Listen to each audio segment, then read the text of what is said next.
It's quite something, isn't it? What do you think, Bean? We have been pronouncing this wrong the whole entire time. Unfortunately, it seems like the only people that can get in are the sheep. This is a must for anybody that wants to do the NC 500. Ardvreck Castle. Absolutely stunning.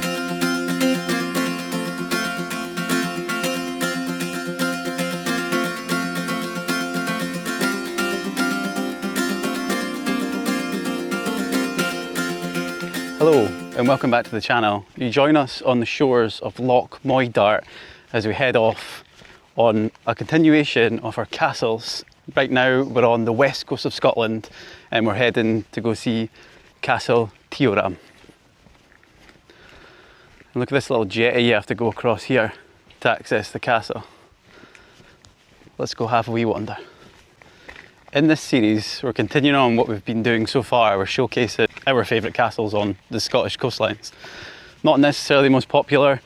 Drove past Donan and couldn't get a space, so that would maybe be one that I would suggest going to because it's absolutely stunning, so beautiful. But hidden gems that people don't necessarily go to and see, that's kind of what this series is all about. And this is definitely one of them. Highly suggest you come and see this if you're over on the west coast. So a little bit of a heads up, the road that we came along was extremely narrow, wasn't it? Very. So if you're heading along here in something the same size as ours, we've got a big camper van style. We managed okay, but we had to park up at a bay up the top because it's not really suitable for camper vans or any sort of motorhome in the parking bay. And then it was about, what, it's only a couple of minutes up the road. It didn't take us long to get down here. Not even 5 minutes. Yeah, and then we're down on the beach now, and then we're walking along. You can access the castle. Look at that. And look at the setting. Absolutely stunning. Can't beat it.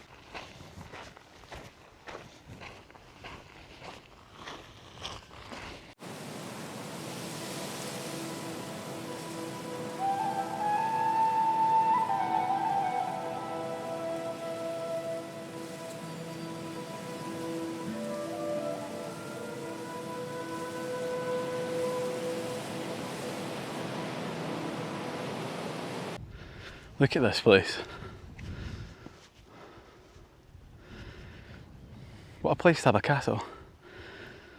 You're totally surrounded on all sides by Loch Moidart. It doesn't look like the loch ever connects, so even if it's in high tide, you're not really going to be able to totally shut off, but it's quite something, isn't it?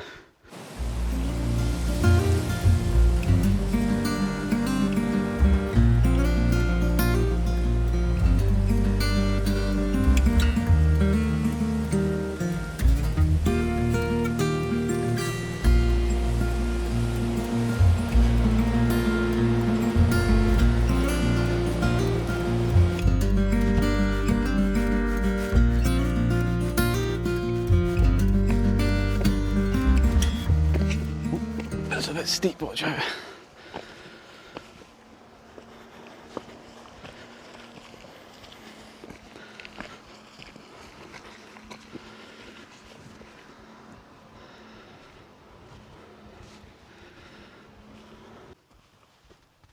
What do you think, Bean? Now it appears we have been pronouncing this wrong the whole entire time.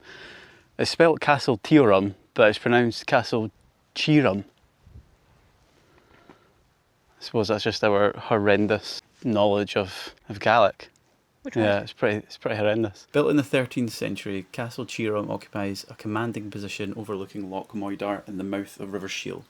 Its strategic location made it an important stronghold and key centre of power on Scotland's west coast. The castle later became the mainland seat of Clan Ranald, branch of Clan Donald, and played an important role in the medieval lordship of the Isles. Over the centuries, it was expanded into an impressive fortress whose ruins still stand today. The castle's most dramatic chapter came during the Jacobite Rising of 1715. Before leaving to fight for the Jacobite cause, Clan Ranald chief Alan MacDonald ordered Castle Tioram to be burned to prevent it from falling into government hands. He never returned and the castle remained a ruin ever since. So, further on from the horrendous knowledge of Gaelic, apparently it means dry castle in Gaelic, which is a little bit ironic considering it's surrounded by a loch on all sides. Let us know in the comments what you thought of it. But certainly for me anyway, setting wise, I think it's got the grandest, most beautiful setting we've been to so far. Yeah. In terms of what you think, what's your opinion? It's nice. It's nice, but it would have been better if you could get in it. Yeah. All these, like, I get why they're closed off. They probably just don't want any sort of lawsuits and people to get injured, but it takes away from the experience. Some of the ones you can get into is just so much better. Like your favourite. Your favourite. I think it's always going to be your favourite. I don't know what we're going to see on the north coast. It might tip it, but yeah. There's a space to beat it, but There is. So that was our first stop on the west coast. We were going to go to Elandonan, but I really can't be bothered fighting the tourists that are there. There was about 300 people waiting to get into it, so no thank you. That in itself takes away from what that used to be one of my favourites, but I think it's just too busy now. But certainly this is up there. This is absolutely beautiful. And the fact you have to walk across here and it shuts off, apparently it does shut off, you can't actually access it twice a day. Like shuts off, the lock comes in and you could probably wade through it, but I just think it's absolutely stunning. We made a quick stop off from castle hunting to visit Bernera Barracks. We were hoping we could maybe get in and go for a wee wander around it, but unfortunately it seems like the only people that can get in are the sheep. It seems to all be like fenced off. Don't really want to climb through and disrupt it if you're not really meant to be going in there. But that's us up, starting our west coast trail for our castles here. This is a pretty cool barracks. It was saying it was built in 1723. Yeah, it's pretty cool, eh? I'll have more information, I'll add it. I'll get a couple of drone shots of it, because unfortunately we're not able to go in. One of 4 government barracks built across the Highlands following the Jacobite Rising of 1715, Bernera Barracks, completed in 1723. The barracks were designed to house up to 240 soldiers and served as a secure military base from which troops could patrol the surrounding area. Their strategic location helped protect the important route between the Isle of Skye, the Western Isles, and the Scottish mainland. Unlike many military sites of the period, Bernera Barracks played little part in the Jacobite Rising of 1745. However, it is believed that they have been used during the government's effort to suppress the Jacobite clans in the years that followed.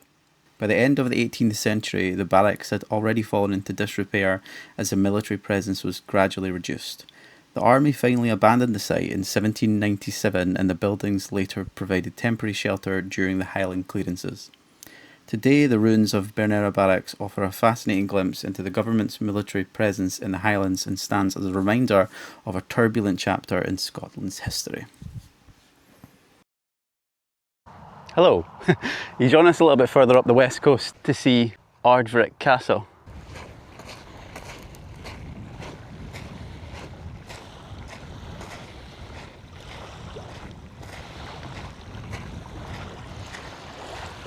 Perched on a rocky outcrop on the shores of Loch Assynt sits Ardvreck Castle. The castle's dramatic setting makes it one of the most recognisable landmarks in the northwest of Scotland. Built by the MacLeods of Assynt during the late 15th century and later remodelled in the 16th century, Ardvreck Castle was designed as both a stronghold and a family residence. Its thick walls, vaulted basement, and defensive shot holes reflect the turbulent times in which it was built. The castle is best known for its connection to James Graham, the Marquis of Montrose. In 1650, after his defeat at the Battle of Carbisdale, Montrose sought refuge here. Instead, he was captured by the MacLeods and handed over to the Covenanters before being taken to Edinburgh, where he was executed. In 1672, the castle was attacked and captured by the Mackenzies, bringing an end to the MacLeods' ownership of Assynt. The Mackenzies later built the nearby Calda House as a new residence, and Ardvreck Castle was gradually abandoned. Like many ancient Scottish castles, Ardvreck has its share of legends. Local stories tell of a weeping ghost said to haunt the ruins, along with mysterious sightings of a tall figure dressed in grey, adding to the castle's already haunting atmosphere. Today, although only ruins remain, Ardvreck Castle stands as one of Scotland's most iconic historical sites, surrounded by the breathtaking scenery of Loch Assynt.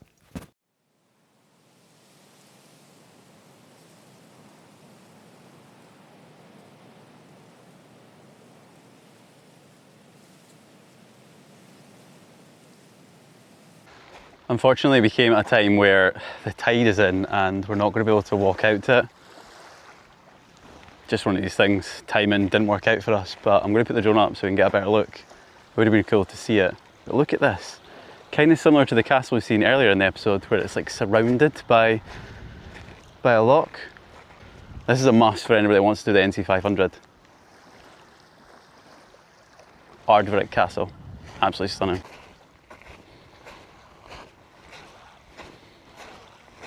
So this is checking out another site that's really close to Ardvreck Castle, just over there, across the loch. Calda House, looks pretty cool, just another ruin.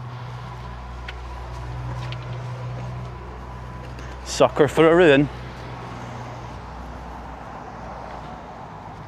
It's some setting though.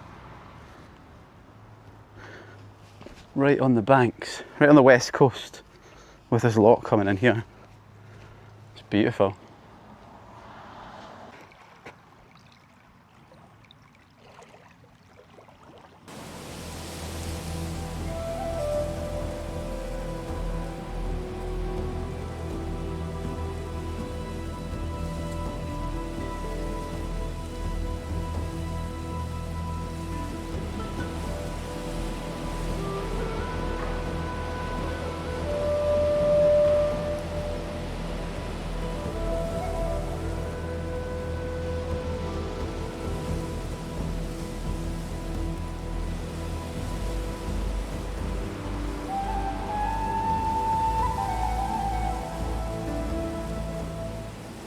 So that's us done with our West Coast tour of the castles in Scotland. What did you think of this one? They're beautiful. They are beautiful. They all have their own quirks, yeah. I think this one especially because both castles seem to be very similar with the fact that they have the loch that kind of surrounds them. Yeah. They're both very similar castles. I think what we're going to be doing for the north portion of this series is very different, but so far it's just been a lot of like ruined castles. It's more so what we like. We're not saying these are the best castles in Scotland, but in our opinion, this is our favourite castles on the coasts. And I hope you enjoyed, and I hope you stick around and watch next episode, which will be out next Saturday. Yeah, thank you very much, and we'll see you next week.